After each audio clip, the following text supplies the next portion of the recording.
l'entretien des patriotes. Bonjour à tous, heureux de vous retrouver. La ministre Catherine Pégard, complice d'Epstein-Brunel. Karine Lacombe se doit de l'impunité. Et Antoine Guénaud, le retour au peuple. Avant de traiter ces informations et beaucoup d'autres, vous connaissez la coutume sur cette chaîne, je commence toujours mon entretien par remercier ceux qui m'ont permis justement de le produire car ils m'ont financé à l'aide des merci rémunérateurs. Et aujourd'hui sont à l'honneur des fidèles parmi les fidèles Ambroche France, Françoise Dominger, Pierre Bourdin, Mister Guili Guili, Sophie Bré, Hélène Fabre-Valette et ce cher Philippe Bohen. Merci à eux. Du fond du cœur. Et puis je tenais à vous remercier pour votre soutien incroyable. Oui, il faut aider la réinformation en ces temps de DSA et de menaces sur la liberté d'expression. Alors, comment faire ? Eh bien, c'est simple, il suffit de lever le petit pouce, écrire de gentils messages, diffuser sur d'autres réseaux sociaux et puis surtout, n'oubliez pas d'activer votre cloche notification. Merci à tous. La ministre qui a la mémoire qui flanche.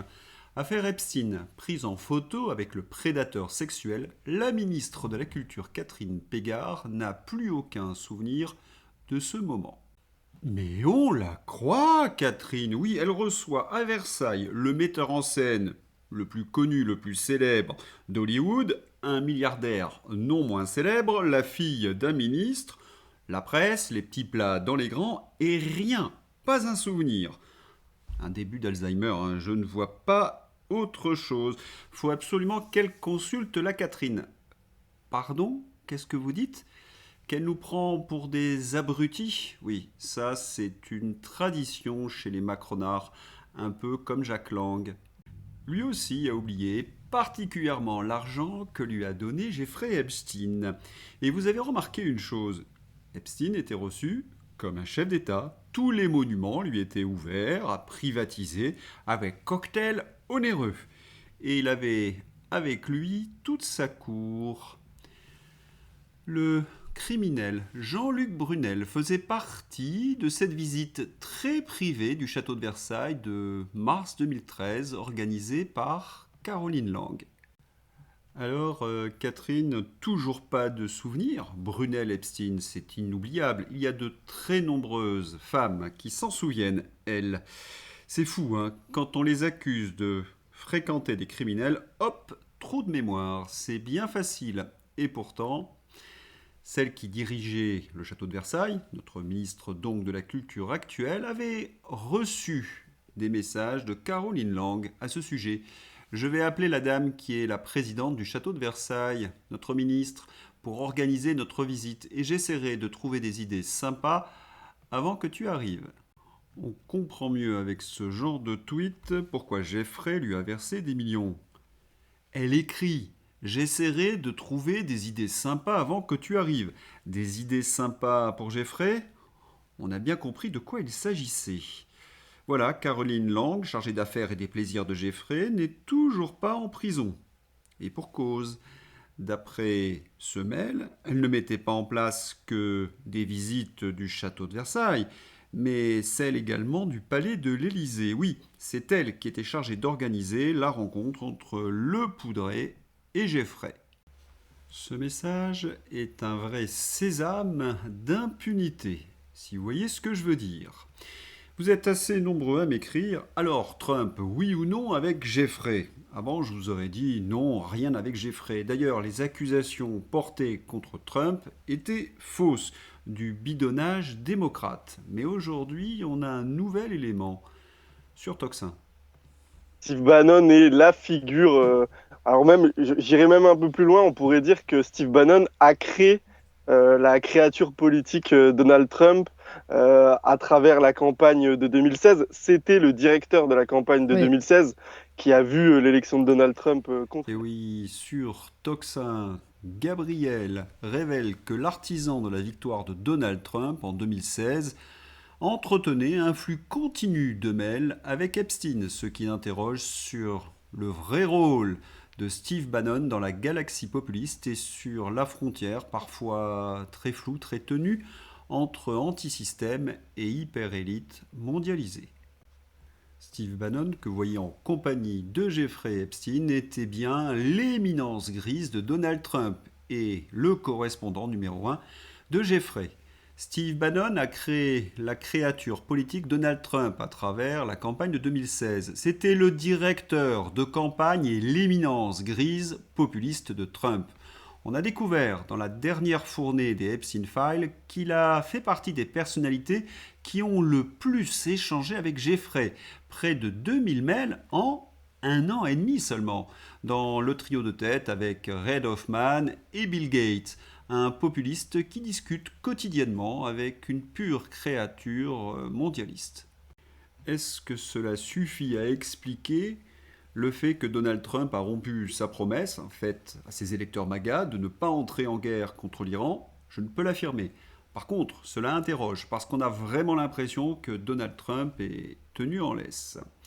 Les réseaux sociaux et la censure. Suite à 1 an et demi de la fin de son quinquennat, Emmanuel Macron est en passe de voir son engagement en faveur d'une majorité numérique être réalisé. La seule trace du poudré dans l'histoire, s'être battu farouchement pour censurer les réseaux sociaux. Mais en même temps, on les comprend, ces pauvres macronards. Oui, tous leurs mensonges sont en train de remonter à la surface, exposés en plein soleil, comme des cadavres qui accusent les criminels. Ça pue pour eux. Alors, vite, vite, il faut censurer les réseaux sociaux. On sent même le cornu très inquiet. Loi sur les réseaux sociaux, le cornu met en garde le gros larcher contre un détricotage empêchant une application à la rentrée. Eh oui, ça urge pour contrôler les réseaux sociaux juste avant les élections présidentielles.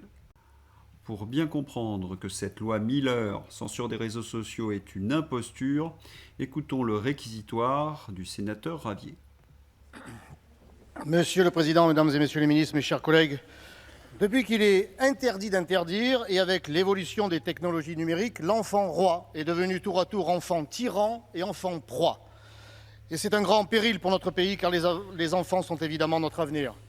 Face à cela, l'État nounou, incapable de remettre en cause son logiciel initial, s'empêtre dans la plus insensée des cacophonies. Quand le Parlement vote l'interdiction des téléphones portables à l'école primaire et au collège, l'Éducation nationale, premier budget de l'État, se déclare incapable de les réquisitionner à l'entrée de l'enceinte scolaire, préférant laisser les enfants s'autodiscipliner avec leur téléphone dans la poche. Ceux qui font le service après vote sur le terrain savent ce qu'il en est de cette mesure naïve et inefficace. De la même manière, le Sénat a adopté définitivement, il y a 1 an exactement, un durcissement de la justice pénale des mineurs dont les principales dispositions, quelques mois plus tard, étaient retoquées par le Conseil constitutionnel, dont les vieux sages sont davantage addicts à l'ordonnance de 1945 et à l'idéologie de mai 68 que connectés au chaos de 2026. Aujourd'hui, le Parlement voudrait interdire les réseaux dits sociaux aux enfants de moins de 15 ans. Encore une fois, l'intention est louable, mais en réalité, cette interdiction imposera un contrôle de l'identité de 100% des utilisateurs des réseaux sociaux, pas uniquement des mineurs, avec des risques de censure ou encore de fuite de données privées sensibles. Au moment où l'OFII, l'URSSAF, Bercy, l'Éducation nationale, le ministère de l'Intérieur viennent de laisser fuiter des données de nos compatriotes lors de cyberattaques, créer une base de données ultra sensible à la merci des puissances privées et publiques malveillantes me paraît pour le moins dangereux.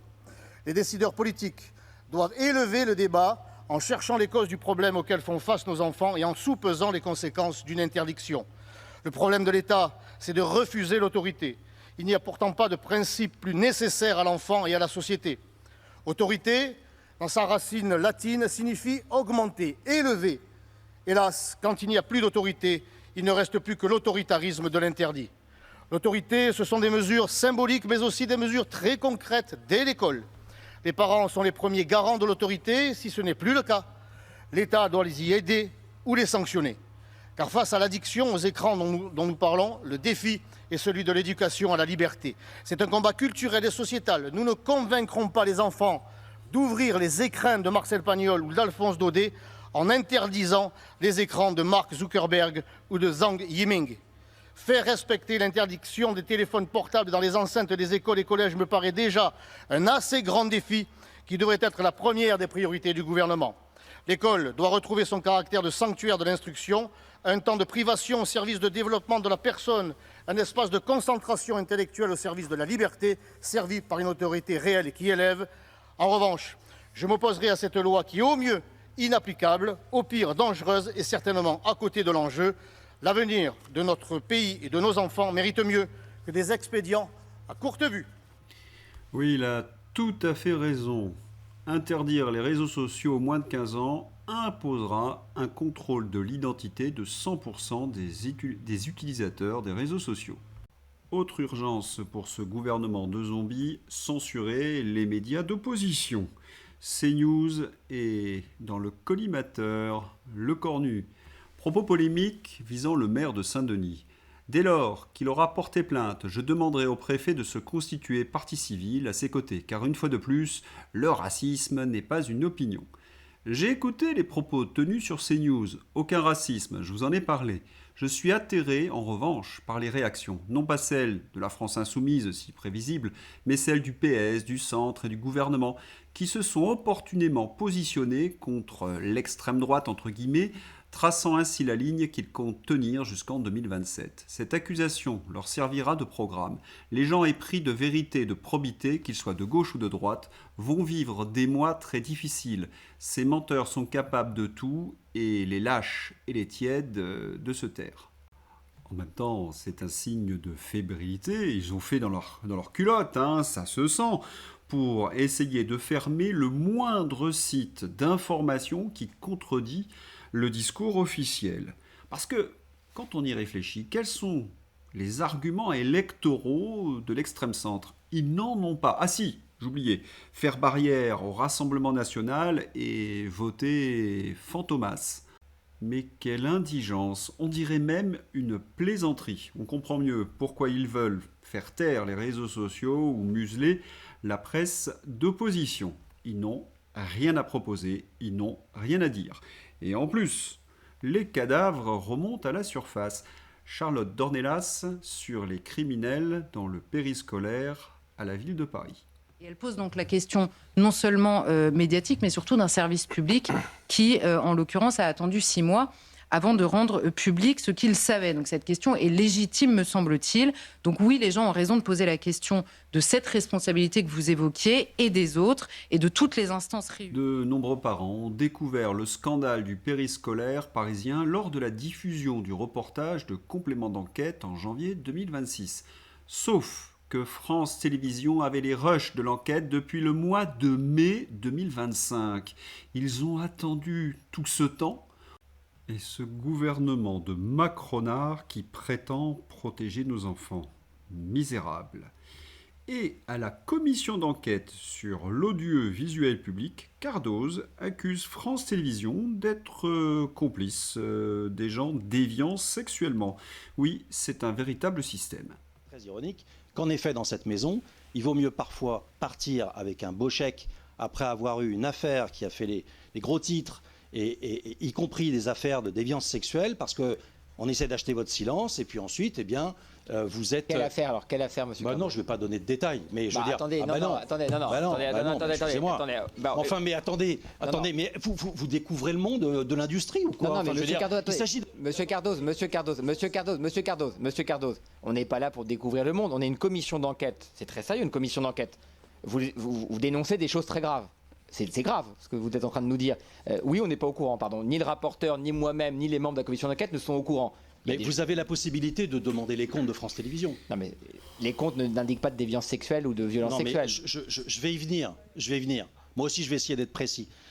Vous avez la possibilité de demander les comptes. Vous avez la possibilité... On les a, les comptes. Oh, très bien. Mais il n'y a pas la ligne violence sexuelle, déviance sexuelle. Non, bah évidemment que non. Évidemment que non. Évidemment que non. Mais en revanche, vous avez une ligne sur les protocoles d'accord. Voilà. Bon, c'est environ 30 millions chaque année. Est-ce que vous avez la possibilité de demander chacune de ces affaires? Pourquoi elles ont été signées? Qu'est-ce qu'il y a dans les protocoles d'accord? Non mais, enfin, moi, si j'avais une enquête de France Télévisions à faire sur France Télévisions, c'est la question que je vous poserais. Je vous demanderais qu'est-ce qu'il y a dans ces enquêtes. Et vous verrez que dans ces enquêtes, ce qui est mieux rémunéré pour les salariés qui quittent la maison sont des gens qui ont des grosses casseroles. Mairie de Paris, audiovisuel public, ce sont les mêmes. Est-on étonné de ce genre de connexion? Quant à Patoche, vous allez voir ce que vous allez voir. Patrick Sébastien lâche une bombe. Des gens comme Madame Ernotte sont intouchables et je pense que la politique a à voir là-dedans.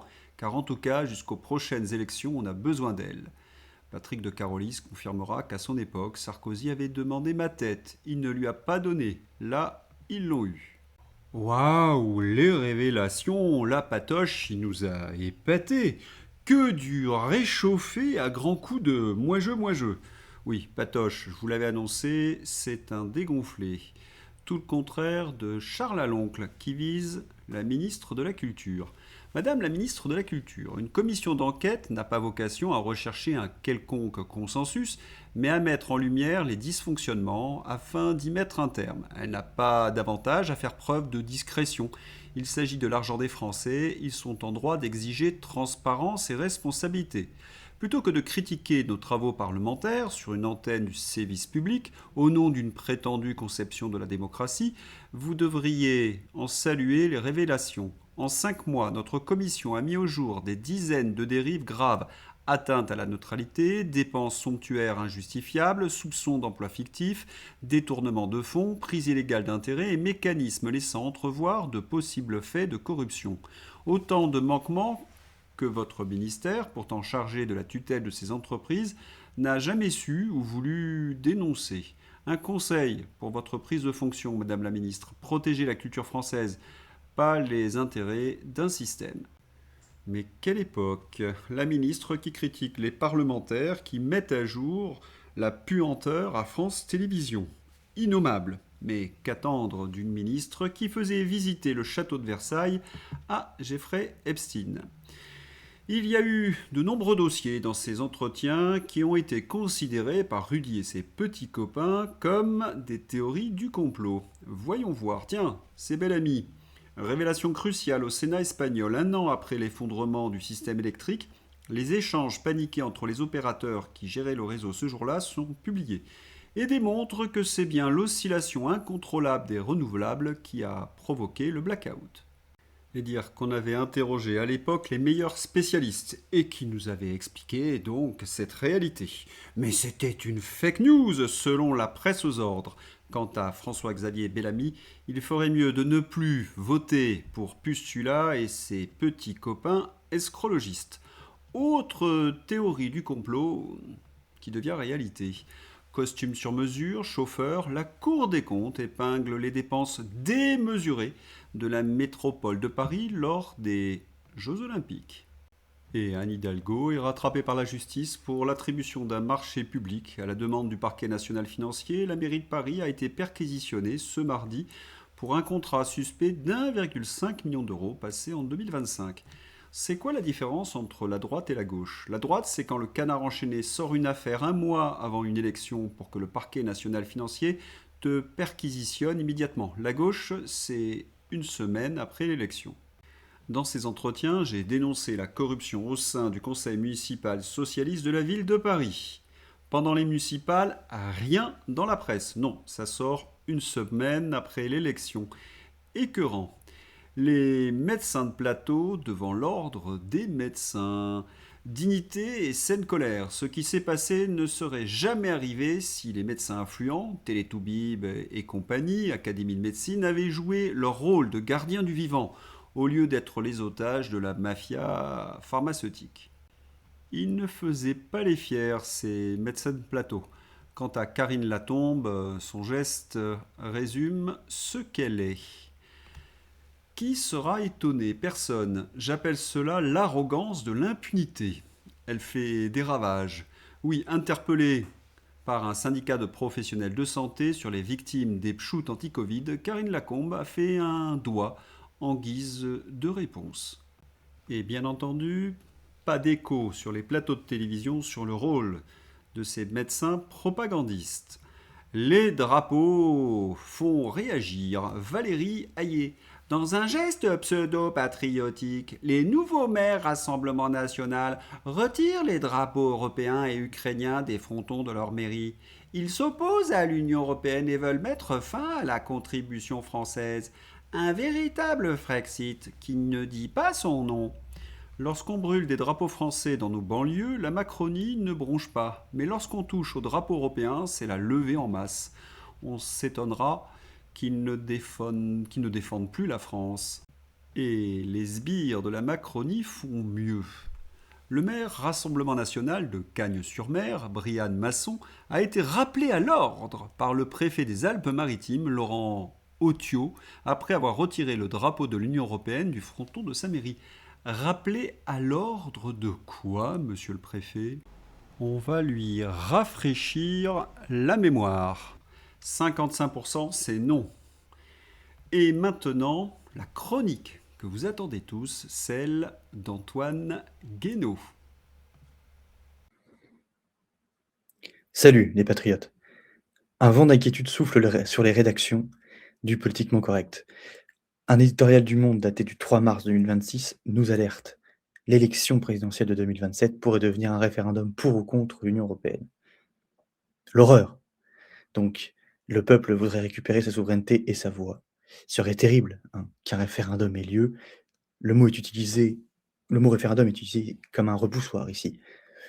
Prends garde, quand de la raison, les gueux s'apprêtent à voter mal, il faut les protéger contre eux-mêmes. C'est évidemment que le reflet de la populophobie des élites, la crainte qu'ils ont d'un peuple qui ne comprendrait pas les enjeux sociaux, économiques, politiques, etc. Donc là, c'est surtout la crainte d'un peuple qui irait à l'encontre de leur politique technocratique. Parce qu'aujourd'hui, avoir tort, c'est de ne pas penser comme eux. Attention, cette populophobie, elle ne date pas d'hier. Elle est vieille comme le monde, comme on dit. Elle est juste la traduction contemporaine d'une peur atavique. Pour faire un peu d'histoire, déjà vers l'an 800, le principal conseiller de Charlemagne, qui était Alcuin, écrivait, donc je vous le dis en latin, je ferai la traduction, mais Nec audiendi qui solem dicere, vox populi vox Dei, quum tumultuositas vulgi semper insaniae proxima sit. Il ne faut pas écouter ceux qui ne cessent de dire la voix du peuple est la voix de Dieu, car la vocifération d'une foule est toujours proche de la folie. Donc autant dire qu'Alcuin ne défend pas du tout la vox populi. Alors là, nous sommes certes au Moyen-Âge, mais la vision d'un peuple comme une masse informe, une foule dénuée de raison ne disparaîtra pas de sitôt. Plus récemment, Voltaire, le grand Voltaire, disait quasiment la même chose. Il nous disait, il est à propos que le peuple soit guidé et non pas instruit. Quand la populace se mêle de raisonner, tout est perdu. Donc nous voyons bien ce raccourci sémantique, un raccourci sémantique facile entre peuple et populace, qui empêche évidemment qui sert à la populophobie ambiante. Donc nos élites actuelles pensent de la même façon qu'Alcuin et que Voltaire. C'est absolument pas nouveau. Mais revenons à la dépossession technocratique. Puisque c'est pour ça qu'ils ne veulent pas qu'il y ait un référendum, que 2027 devienne un référendum. C'est une dépossession technocratique. Georges Bernanos avait perçu très tôt la dépossession du politique. Il le disait déjà, au profit d'instances supranationales. Il le disait déjà dans La France contre les robots. Et il disait une phrase qui pose la question essentielle pour comprendre la technocratie. Pensez-vous que la marche de tous ces rouages économiques étroitement dépendants les uns des autres et tournant à la vitesse de l'éclair va dépendre demain du bon plaisir de braves gens rassemblés dans les comices pour acclamer tel ou tel programme électoral? Donc, c'est clair, la souveraineté nationale et populaire ne peut et ne doit pas être un obstacle aux visées des élites mondiales. C'est logique. C'est la logique de la technocratie. Le vote populaire, la démocratie ne peut pas être un obstacle à leur visée, à leur politique. C'est très simple. Donc, et pour rejoindre ça, il y a un peu plus d'une décennie, l'ancien président de la Commission européenne, le fameux Jean-Claude Juncker, nous disait quelque chose d'à peu près similaire. Nous appliquait validait, plutôt ce que disait Bernanos. Il avait eu cette phrase qui était d'une franchise brutale, pas fait exprès de toute façon, mais c'était d'une franchise brutale. Il ne peut y avoir de choix démocratique contre les traités européens. Donc cette sentence qui est prononcée presque comme une évidence, elle disait absolument tout. Elle révélait la logique profonde de l'Union européenne qui a été pensée comme ça depuis l'origine. C'est une architecture juridique destinée à soustraire les décisions au jeu incertain de la démocratie. Et bien avant donc cette confession involontaire de Jean-Claude Juncker, quelqu'un avait déjà vu clairement les choses, quelqu'un qu'on n'a pas assez écouté, malheureusement. C'est dans un discours resté absolument célèbre, surtout pour nous patriotes, qui a été prononcé à l'Assemblée nationale en 1992, lors du débat sur le traité de Maastricht. Je parle évidemment du grand Philippe Séguin, qui nous avertissait: voilà 35 ans que toute une oligarchie d'experts, de juges, de fonctionnaires, de gouvernants prend au nom des peuples, sans en avoir reçu mandat, des décisions dont une formidable conspiration du silence dissimule les enjeux et minimise les conséquences. À l'époque, ces mots ont été jugés excessifs, alarmistes, outranciers. Pourtant, 35 ans s'étaient déjà écoulés, en 92, depuis les débuts de la construction européenne. Et il avait déjà raison. Et aujourd'hui, plus de 30 ans après Maastricht, il faut bien reconnaître que Philippe Séguin avait complètement raison et il avait très bien senti le coup. Et, et sa phrase, son discours n'a rien perdu de sa force. Et additionné, si on rajoute les 30 ans aux 35 ans dont parlait Philippe Séguin, nous arrivons à près de 70 ans d'intégration supranationale menée au nom des peuples sans qu'il les voie au chapitre, ou quand il a eu voix au chapitre, on est passé et qu'il a refusé, on est passé au-dessus, on y reviendra. Donc c'est presque 70 ans de destruction des nations et des peuples. Plus simplement, pour les gens qui doutent encore de ça sur l'Union européenne, il suffit de lire les mémoires de Jean Monnet, qui dit clairement la chose, hein, pour la destruction des nations. Il disait, c'est la fin, c'est la dernière phrase des mémoires, c'est la dernière phrase des mémoires de Monnet: les nations souveraines du passé ne sont plus le cadre où peuvent se résoudre les problèmes du présent. Et la communauté européenne elle-même n'est qu'une étape vers les formes d'organisation du monde de demain. Moi, ça me donne des frissons. Mais aujourd'hui, et d'où cette nouvelle grande peur, hein, cette nouvelle grande peur des bien-pensants, aujourd'hui, le vernis craquelle. Lentement, certes, trop lentement même, mais sûrement. On nous a imposé le traité de Lisbonne, qui reprenait les articles du traité établissant une constitution pour l'Europe, qui a été rejeté, hein, bien sûr, par les Français en 2005. Donc, traité de Lisbonne, dont Valéry Giscard d'Estaing lui-même nous disait que dans le traité de Lisbonne, rédigé exclusivement à partir du projet de traité constitutionnel, les outils sont exactement les mêmes, seul l'ordre a été changé dans la boîte à outils. Donc voilà, pour vous dire à quel point on est passé par-dessus. Ce n'était pas un contournement, c'était un désaveu, une trahison complète de nos représentants, une trahison de l'expression directe de la volonté générale qu'on avait exprimée par référendum, trahison par ces soi-disant représentants qui appliquaient ici la maxime de Condorcet, une maxime très simple, qui relie le gouvernement représentatif avec la technocratie, hein, finalement. Mandataire du peuple, je ferai ce que je croirai le plus conforme à ses intérêts. Il m'a envoyé pour exposer mes idées, non les siennes. Une phrase très importante. Mais donc, ici, en 2008, la réalité a éclaté au grand jour. Beaucoup l'ont pris en pleine face. L'Union européenne n'est pas un choix, c'est pas un choix démocratique, c'est une obligation. Après un moment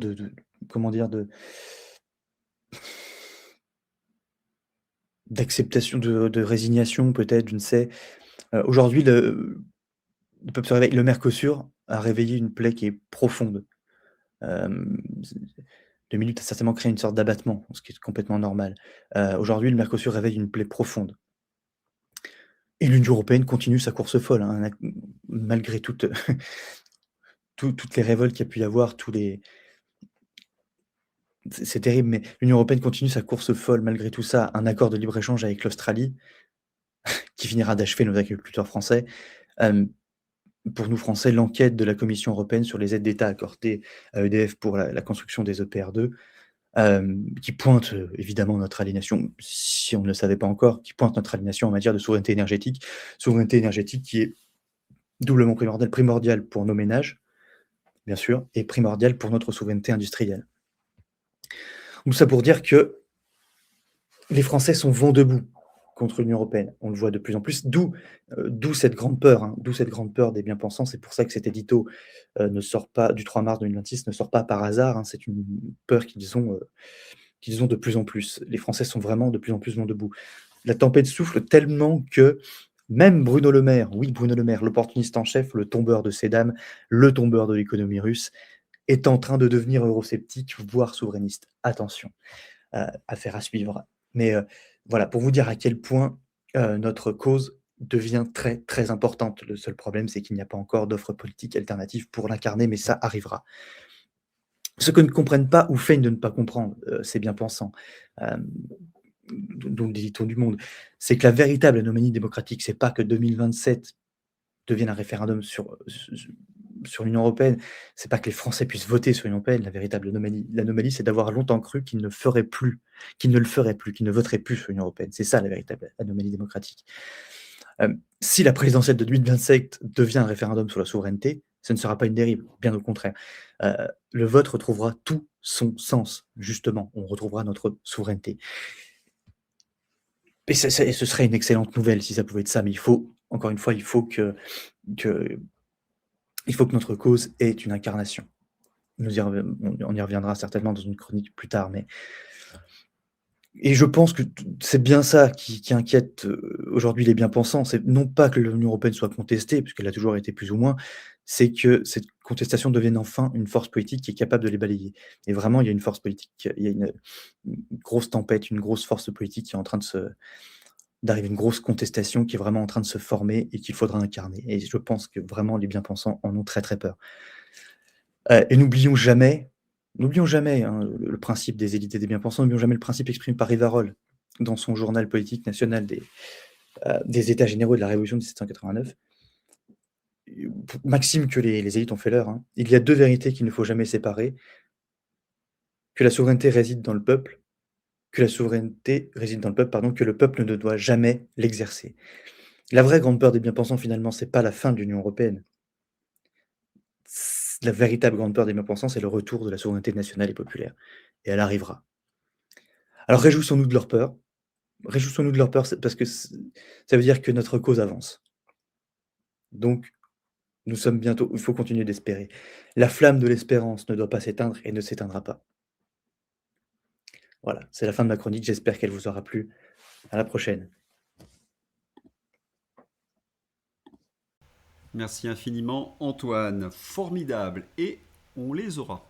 Allez, c'est l'heure d'ouvrir la page Fantaisie, la grosse commission. Le drapeau européen symbolise les idéaux d'unité, de solidarité, de paix et d'harmonie entre les peuples d'Europe. Bref, tout le contraire de ce qu'est l'Union européenne. Pédiavenir, avec le changement d'heure de dimanche, les déodorants 24 heures tiendront 25 heures. C'est pas faux. Chez les LR, c'est la crise. C'était très tendu. En réunion des députés LR, la vive passe d'armes entre Laurent Wauquiez, qui veut soutenir Emmanuel Macron, et Michel Barnier, qui veut une candidature autonome. Eh oui, Wauquiez veut absolument ce genre de choses. Un documentaire sur Édouard Philippe en train de sauver des bébés phoques en combattant des ours à main nue sera retransmis sur écran géant dans toutes les villes de France de plus de 8 habitants de minuit à 11h59 et de midi à 23h59 tous les jours jusqu'en 2027. Chérie, qu'est-ce qu'il y a au menu? Eh bien, entrée Édouard Philippe, les plats Édouard Philippe, les desserts Édouard Philippe et Édouard Philippe. Rubrique Fantaisie, rubrique Emmanuel Macron. Mais bon, elle porte un masque, non? Bon, la perruque, cela semble clair. Remarquez qu'on a l'habitude, souvenez-vous, les photos étaient retouchées en 2017 pour faire apparaître Bribri bien plus jeune. Et si vous dénonciez ce fake, vous aviez droit à la colère du poudré. Madame, bonjour. Sur la presse de l'information, on ne se lasse pas de la perruque et du masque de Bribri. Allez, c'est tout pour aujourd'hui. Je vous souhaite une excellente journée. À bientôt. Au revoir.